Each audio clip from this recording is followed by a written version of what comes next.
శ్రీకృష్ణ పరబ్రహ్మణే నమః. శ్రీకృష్ణుడు అర్జునుడితో ఈ విధంగా చెప్పుచున్నాడు.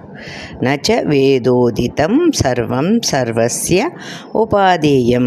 వేదము చెప్పిన ప్రతి విషయము అందరికీ అనుష్ఠానయోగ్యము కాదని తెలుపుచున్నాడు.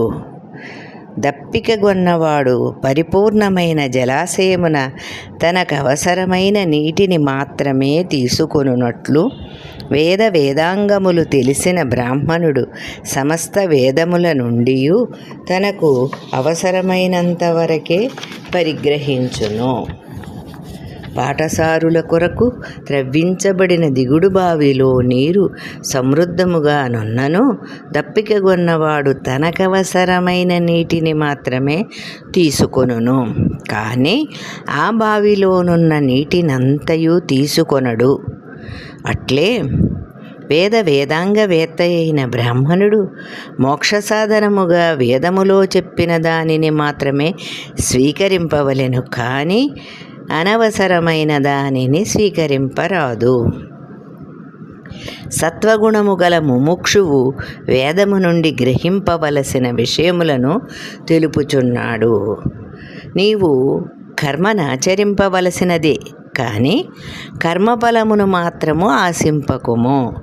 అందువలన నీవు కర్మఫలమునకు కారణము కారాదు. అట్లే నీవు కర్మ చేయకుండా మాత్రము ఎప్పుడూ కూడా ఉండరాదు. నిత్యకర్మలు, నైమిత్తిక కర్మలు, కామ్యకర్మలకు ఏదో ఒక ఫలమున్నట్లు శాస్త్రములు తెలుపుచున్నవి. అట్టి కర్మలను సత్వగుణ సంపన్నుడైన ముముక్షువు తప్పక ఆచరింపవలెను, కానీ ఆ కర్మల ఫలితములను ఏమాత్రమూ ఆశింపరాదు. ఫలమును ఆశించి చేయు కర్మల వలన సంసార బంధము కలుగును. ఫలరహితముగా భగవదారాధన రూపమున చేయు కర్మ వలన మోక్షము లభించుచున్నది. కర్మల ఫలితములకు నీవు కారణము కాకూడదు. నీవు కర్మలను అనుష్ఠించుచున్నను స్వగుణ సంపన్నుడవై మోక్షమును మాత్రము కోరు. నీవు అకర్తగా కార్యములను నీవు చేయుట లేదని పరమాత్మయే తనకు ఉపకారణభూతమైన నాచే స్వశేషభూతేన మయా కారయతి. ఈ కార్యములు చేయించుచున్నాడని భావింపవలెను. అట్లే ఆయా కర్మఫలములకు నీవు కారణము కాదని భావింపవలెను. కర్తృత్వము, ఫలము ఈ రెండు వాటి గుణముల వలన లేక పరమాత్మనైన నా వలన జరుగుచున్నట్లు భావింపవలెను. ఈ విషయమును తరువాత చెప్పును, కావున ఇచ్చట వివరింపలేదు. ఈ విధముగా నీవు కర్మలను ఆచరింపుము. నేను యుద్ధము చేయనను కర్మ అననుష్ఠానమున కూడా ఆసక్తి చూపరాదు. అందువలన సమస్తము భగవదర్పితము చేసి యుద్ధాది కర్మలను చేయుము. ఏతదేవ స్పష్టీకరోతి. ఈ విషయముని స్పష్టముగా చెప్పుచున్నాడు. ధనంజయ, యోగమున ఉండి ఆసక్తిని వదలి కార్యము సిద్ధించుట, కార్యము సిద్ధింపకపోవుట అను ఈ రెండుంటియందు సమతాభావమును పొంది కర్మలను ఆచరింపుము. సిద్ధి అసిద్ధియందు సమతాభావము కలిగి ఉండుట అను చిత్తవృత్తిని యోగమని అందురు. నీవు యోగమున ఉండి రాజ్యమున బంధువులు మొదలైన వారి యందు ఆసక్తిని వదలి యుద్ధాది కర్మలు చేయుము.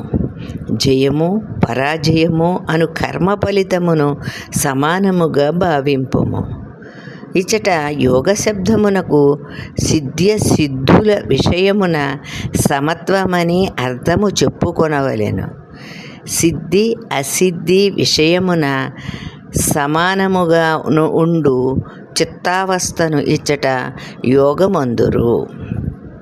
కిమర్థమిదమసకృదుచ్యతే ఇచ్యత ఆహా.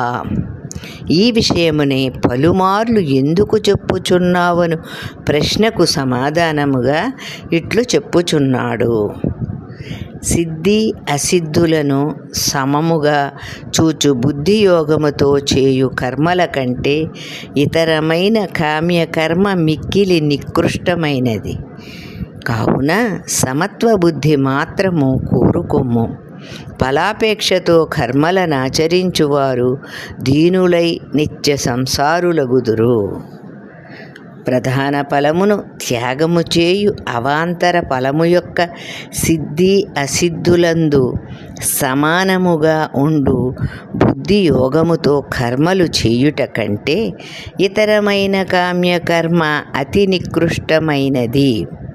ఈ రెండు కర్మల మధ్య మిక్కిలి భేదమున్నది. బుద్ధియోగముతో చేయు కర్మ సమస్త సాంసారిక దుఃఖములను పోగొట్టి పరమ పురుషార్థ రూపమైన మోక్షమును కలిగించును. ఇతరమైన కామ్యకర్మలు అధికమైన సంసార దుఃఖమును కలిగించును. అందువలన కర్మలు చేయునప్పుడు బుద్ధియోగమును ఆశ్రయింపుము. శరణమనగా నివసించు స్థలము, ఆశ్రయము. అందువలన బుద్ధియోగమున ఉండి కర్మలను ఆచరింపుము అని భావము. ఫలమును కోరి కర్మలు చేయువారు దీనులై బుద్ధియోగముతోనున్నవాడు పుణ్య పాపములను రెండింటినీ పరిత్యజించును. కావున బుద్ధియోగమునకై ప్రయత్నించుము. కర్మను ఆచరించునప్పుడు ఈ బుద్ధియోగము మిక్కిలి కుశలము అగుచున్నది, అనగా ఉపయోగపడుచున్నది. బుద్ధియోగముతో కర్మలు చేయువాడు అనాది కాలము నుండి సంచయము చేసినవి బంధ కారణము అయిన పుణ్య పాపములు రెండింటినీ వదులుకొనును. అందువలన నీవు ఈ బుద్ధియోగమునకై ప్రయత్నింపుము. యోగః కర్మసు కౌశలం, అనగా కర్మలు చేయుచున్నప్పుడు ఈ బుద్ధియోగము చక్కముగా ఉపయోగించుచున్నది. వివేకమున్నవారు కర్మ వల్ల కలుగు ఫలితమును వదలి బుద్ధియోగముతో కర్మలను ఆచరింతురు. కావున వారు సంసార బంధమును వదలి నిరామయమైన మోక్షమును పొందుదురు. మరికొన్ని విషయాలు తరువాతి భాగంలో తెలుసుకునే ప్రయత్నం చేద్దాం. సుశీలారాణి రామానుజదాసి.